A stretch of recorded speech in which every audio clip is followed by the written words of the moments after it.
You are listening to the New Age Cricket Podcast on Crikvoice. Welcome to the first podcast on Crikvoice, guys. So இந்த show எதை பற்றி நீங்கள் நினைக்கிறீங்க அப்படின்னா, cricket பற்றி நிறைய பேசுவோம். அண்ட் பாட்காஸ்ட் அப்படின்னு பார்த்தா என்னென்னா, we generally talk about the happenings in cricket and especially IPL. So நம்ம இந்த ஃபர்ஸ்ட் பாட்காஸ்ட் எதை பற்றி பார்க்குறோம் அப்படின்னா, சிஎஸ்கேவோட உங்களுக்கு எல்லாருக்கும் நிறைய தெரிஞ்சிருக்கும். சிஎஸ்கேவோட ஹோம் மேட்சஸ் வந்து due to some issues shift ஆகிடுச்சு. எங்கே ஷிஃப்ட் ஆகிடுச்சு அப்படின்னு பார்த்தீங்கன்னா, பூனே ஷிஃப்ட் ஆகிடுச்சு. ஸோ இதனால என்ன இம்பேக்ட் வரப்போகுது நம்ம மென் இன் எல்லோ அப்படின்னு பார்க்கலாம். ஸோ அதை பற்றி பேசுகிறதுக்கு முன்னாடி இந்த ஷோவில் இன்னொருத்தர் ஜாயின் பண்ணியிருக்காரு. அவர் பேர் பார்த்தீங்கன்னா விக்னேஷ் பிரபு. அது ஒரு சாஃப்ட்வேர் இன்ஜினியர் அப்படின்னு சொல்லலாம். பட் சாஃப்ட்வேர் இன்ஜினியர் இங்கே என்னடா பண்ணுறாருன்னு நீங்கள் யோசிக்கலாம். பட் அவர் கிரிக்கெட் நிறைய விஷயம் தெரிஞ்சவரும் கூட.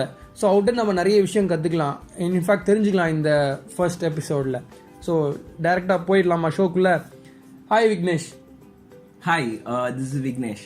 ஸோ கிஷோர் சொன்ன மாதிரி I'm a very big cricket fan and இப்போது ஐபிஎல் சீசன் நடந்துட்டு இருக்கு. So I am very excited and I am very glad to be on this show with Kishore. Welcome Vicky. So CSK வந்து பார்த்தீங்கன்னா அவங்களோட ஸ்குவாட் ஆப்ஷனில் பார்த்தா அவங்க எடுத்ததே வந்து ஹோம் கண்டிஷன்ஸ் மைண்டில் வச்சு தான் எடுத்துருக்காங்கன்னு நிறைய எக்ஸ்பர்ட்டும் சொன்னாங்க. பிகாஸ் அவங்க டீம் ஃபுல்லாக வந்து ஒரு ஸ்பின்னர்ஸே வச்சு நிறைய ஃபுல் ஸ்குவாடே spinners and not more then that batsman கூட பார்த்தீங்கன்னா லைக்ஸ் ஆஃப் ரெய்னா, ஜடேஜா எல்லாருமே பார்த்தீங்கன்னா ஜாதவ் எடுத்தாங்க, வாட்சன், முரளி விஜய் எல்லாருமே வந்து they are good players against spin as well. So இப்போ பூனேக்கு ஷிஃப்ட் பண்ணுறாங்க ஹோம் மேட்சஸ். ஸோ இதனால என்னெல்லாம் இம்பாக்ட்ஸ் இருக்குன்னு நீங்கள் நினைக்கிறீங்க? ஸோ ரொம்ப பெரிய இம்பேக்ட்ஸ் இருக்கலாம் and also it can be a blessing in disguise. Because Pune already வந்து தோனி லாஸ்ட் 2 சீசன்ஸ் ஆடி இருக்காங்க அண்ட் லாஸ்ட் சீசன் ஃபைனலுக்கும் வந்து வந்தாங்க with that new team. So it can also be a blessing in disguise. But இப்போ வரைக்கும் வந்து நான் என்ன சொல்வேன்னா, it is a major factor for them. Because right from the option அவங்களோட கேம் பிளானே வந்து சென்னையை சுற்றி தான் இருந்திருக்கு. ஸோ இந்த ஒரு சேஞ்ச் வந்து அவங்க எதிர்பார்த்துருக்க மாட்டாங்க. So it will for now I feel that it will be a very big bumper for them and last 4 வரையும் வருவாங்கன்னு எல்லாருமே வந்து they are very sure. And CSK is back after 2 years. So last 4 வரையும் கண்டிப்பா தில் கம்னு சொல்லி நிறைய பேர். அவங்க க்ரௌட் என்ன மாதிரி சப்போர்ட் இருக்குன்னு நினைக்கிறீங்க? பிகாஸ் நீங்க பாத்தீங்கன்னா சேப்பாக்ல வந்து சி ஆஃப் எல்லோ இருந்தது ஃபர்ஸ்ட் மேட்ச்ல. Despite so many troubles completely crowd was behind them as you would expect. 2 yearsக்கு அப்புறம் விளையாடுறாங்க. ஸோ பூனேக்கு போயிருக்காங்க. So how do you think that there will be enough crowd, enough sea of yellow, or will the opposition gain advantage? So அதெல்லாம் how does it going to impact நினைக்கிறீங்க? Yes, I think basically CSK வந்து fan மேப்ஸ்லாம் வந்து போடுறாங்களா. So CSK is the team where it will globally வந்து globally and also இந்தியாவில் வந்து it is a very one of the biggest franchises and கன்சிஸ்டண்டாக இருந்திருக்காங்க. It has a very large fan base. So even மும்பையில் கூட பார்த்தீங்கன்னா வந்து it was a sea of yellow amidst அந்த ப்ளூவில் வந்து there was a consistent amount of yellow supporters and MS தோனிக்கு பயங்கரமான சப்போர்ட் கிடைச்சு. I think it will be a good thing. But the major factor like you told is the pitch and the playing condition. So what do you think about that playing conditions? எப்படி அது impact பண்ணும்? playing conditions definitely as you said earlier இல்லையா. so நான் முன்னாடியே சொன்ன மாதிரி it was the team was picked thinking that எல்லாருக்குமே தெரியும் Chepauk will be a turn, there will be lots of slow, it will be slow and Dhoni, you know that அவருக்கு வந்து when we have spinners in the squad and அந்த மாதிரி slow conditions he is the master of field placements and all those. so Pune over the years has been little on the faster side, maybe lots of green tinges. So இவ்வளோ short பீரியட்ல will the curators have enough time to adjust the conditions according to their strength and பார்க்கணும். but தோனியை பார்த்த வரைக்கும் he manages his team well. He has this flexibility. so அது ஒரு பெரிய blessing in disguise. but on a lighter note அப்படின்னு பார்த்தா maybe last year வந்து ரைசிங் பூனே சூப்பர் ஜெயண்ட்ஸை வந்து ஒரு எஸ் எடுத்துட்டு டீ பண்ணதுக்கப்புறம் they played very well. So do you think that Chennai super kings can also do that? ஒரு எஸ் எடுத்துட்டாங்கன்னா then they can play very well அப்படின்னு ஜஸ்ட் ஒன் லைட்டர் நோட் தான் நினைச்சேன் நான். And coming back to the squad right, Suresh Raina 2 match இல்லை due to injury. Already Kedar Jadhav was already injured and அவர் season ஃபுல்லாக இல்லை. ஸோ டீம் காம்பினேஷன் என்ன மாதிரி இருக்கும்னு நினைக்கிறீங்க? எஸ், ஆமாம். I think நீங்க சுரேஷ் ரெய்னா சொல்லும்போது he's the only player to have featured across all the matches of CSK. So அந்த unique record வந்து it's gonna go this Sunday. So அது வந்து it will go off. And நீங்க சொன்ன மாதிரி team combination obviously there will be a lot of changes because fast பவுலிங்கை வந்து strong பண்ணுவாங்க. ஏன்னா இப்போ எல்லாமே it will be away matches for them because it will not be a good home அவே அந்த மாதிரி எல்லா மற்ற டீம் இருக்கிற மாதிரி ஹோம் அவே மேட்சஸ் மாதிரி அவங்களுக்கு இருக்காது. எல்லாமே it's gonna be an away match. And அவ்வளோ ஸ்பின்னர்ஸ் எடுக்கிறத விட they'll go for fast bowlers.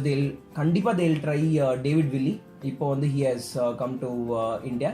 And also the South African fast bowler. I think he'll be tested at least for 2-3 matches. He's a very good talent and with likes of getting training and getting some confidence from Rabada and playing alongside all those great fast bowlers like Morkel and everyone. I think he'll be a good pick, especially in faster wickets where there's very pace and bounce. So on the mari wicket la vandu combination, I think they'll go for a balanced speedster either Willie or Ingidi. And other bowlers, I think they'll go for Thakur and the normal all-rounders and everyone. Like that's been the proven formula for Chennai because last year or the years that they have won, எல்லாமே வந்து பார்த்தீங்கன்னா நீங்கள் ஒரு பயங்கரமான ஒரு fast bowler வந்து நல்லா perform பண்ணுவார். All the Overseas fast bowler and every one else will bowl around him. So I think that's the formula that they'll go. And also Shardul Thakur has done well for Rising Pune last year, so he'll have good memories of that ground. Yeah. So and probably I felt Murali Vijay can come into the squad, into the 11. But on the flip side, probably Raidu and Watson, they have sealed that opening slot, so it will be tough for the team. I mean, on the team combination திரும்பி set பண்றது கொஞ்சம் கஷ்டமான விஷயம். So we'll come back to the two games that they played last CSK. Even though they won both the games, it was almost என்ன சொல்றது, ஒரு losing condition, ஒரு losing ஸ்டேஜ்ல போயிட்டதுக்கு அப்புறம் தான் they got back in winning ways. So are they convincing enough? Even though they won both the games, are they convincing? உங்களுக்கு எப்படி தோணுது? Are they strong side? Will they go on and win the title சொல்ல முடியுமா? Or are they lacking in some areas? So what are your thoughts on that? Yeah, I think it was not a team effort. ரெண்டு மேட்ச்மே பார்த்தீங்கன்னா it is not a team effort, right? First match வந்து Bravo single handedly won-னே சொல்லலாம். Second match, I think it was more of a team effort. The openers and also Sam Billings, he played well. So I think Dhoniyo வந்து he'll be looking for all-round effort because even winning a tournament, it needs the 11 to perform, not only one or two players to perform. And also fielding, I think it will be a very big factor. If CSK needs to win this tournament, they'll be hugely depending upon how they field in the ongoing upcoming matches because it is a very aged squad. So at 30 or 29 the average age, so I think it will be a very big factor for them. Yeah, already நீங்க சொன்னது ஞாபகம் வருது. Already 2 match தான் இருக்கு, so we could see lot of injuries. So because Reina all these years has not missed a single game due to injuries, so maybe that could be because it's a long tournament. That's a very good point. Injuries could play a huge role. And on the other on the flip side, and as a CSK fan, ஒரு நல்ல விஷயம் என்னன்னா Raina and Dhoni வந்து ரொம்ப நம்பிட்டு இருந்தாங்க. So ரெண்டு பேரும் பர்ஃபார்ம் பண்ணாமே they won 2 games.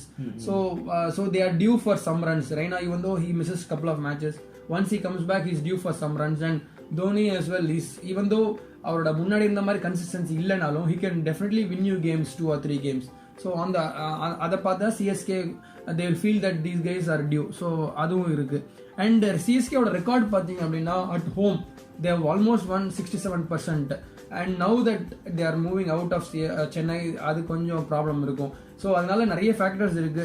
Chennai, they have to whether the opposition, they have to know the conditions well, they have to get used to the the conditions. In fact, they have been practicing all along in Chennai. Exactly. So they basically have to start from the scratch. Even though tournament is 1 week old now, they have to kind of ஒரு start மாதிரி பண்ணணும், ஸ்க்ராட்ச்ல இருந்து பண்ணணும்.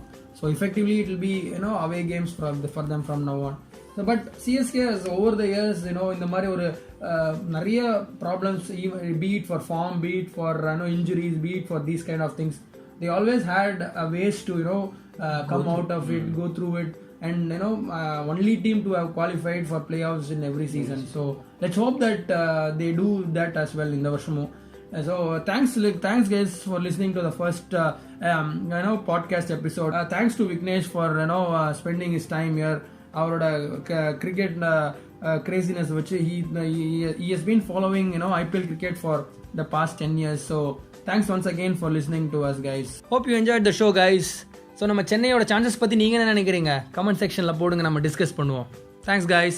Stay glued for more exciting podcasts.